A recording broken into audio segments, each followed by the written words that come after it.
Yo, what is going on, guys? My name's A Friendly Machine, and today I've got you a best class setup video for getting yourself a DNA bomb, just like I do on my channel, where I get double viciouses and I get, just get generally okay gameplays which are like 60 plus and stuff like that. And these are the main classes that I use, honestly, because these two classes right here, you need a variation of the two because the maps are they're just so vertical and they just have a lot of variation to them, and that's the reason I use two different variations of the barrel. So first of all, what I'm going to say is I use this barrel for long distance gunfights, like maps like Defender, just because it doesn't have a lot of fire rate on it. It only has +1 mobility, so if I do get in situations where I need to strafe around even at long range, not just close quarters, I can do that and I can outgun the enemy. So that assault barrel, the enlisted version only, which is actually a very good version, is a good version to use for that. But if you've got the Obsidian Steed, definitely use that instead of this one. But if you've got if you need a second class for close quarter situations and you've got the Inferno, definitely use that, because honestly this gun on maps like Biolab, sorry, I was going to say this map on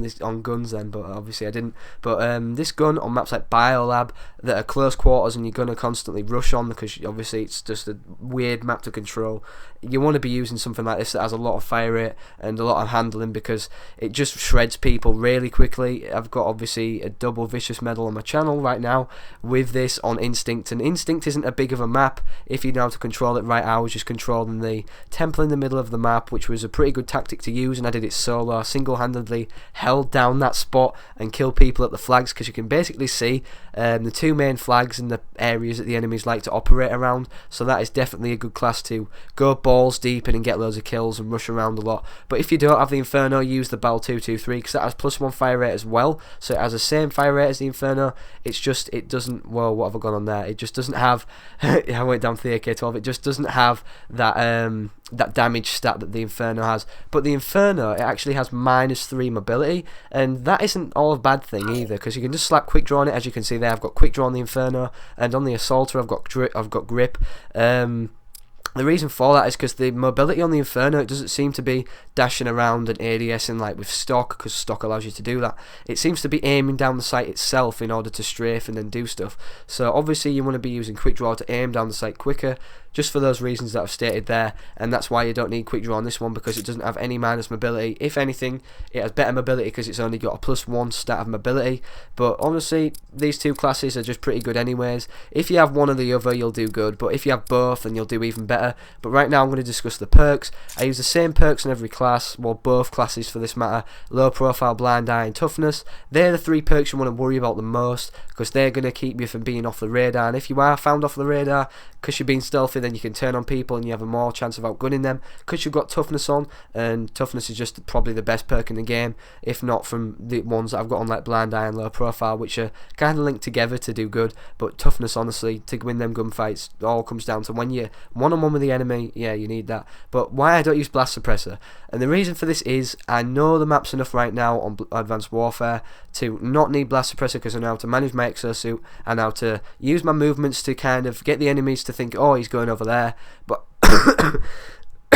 sorry about that. So they know where I'm going and they say I'm over there, and then they come and challenge me, and because I'm aware of the maps right now on this game, that I can outgun them, so I don't need blast suppressor. Blast suppressor is kind of that perk for kids or people who don't really aren't comfortable at moving around the map and getting on a really high streak, because most people, let's be honest, when they're on a high streak, I sometimes do this myself when I go for like double medals or double DNAs and stuff like that. I get nervous when I'm on the second streak or like a really, really high streak. So a lot of people like to use blast suppressor just to stay off the radar. But when I use scavenger, I like people to, when I use my exosuit, go, you know what, come here, come challenge me. So I like doing that. I like taunting people, using my exosuit at times, and I just I know what really works for me. So if blast suppressor works for you better, then definitely replace this second perk 3 tier perk with perk 3 greed with blast suppressor, because it doesn't really make that much of a difference.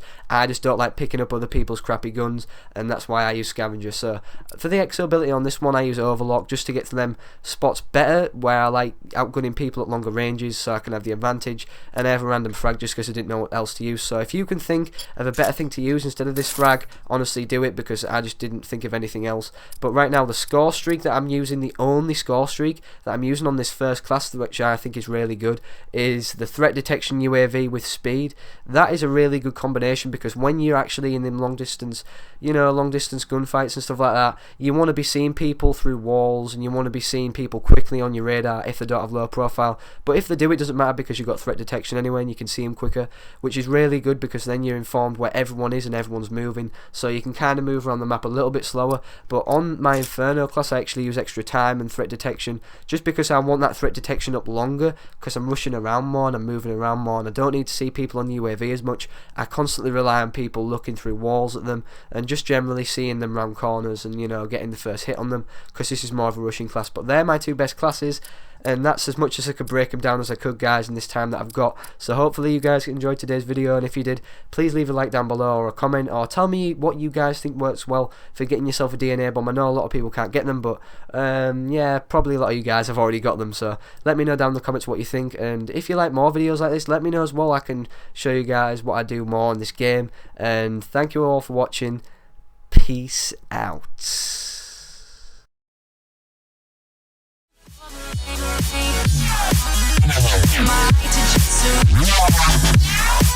I'm holding back for anyone.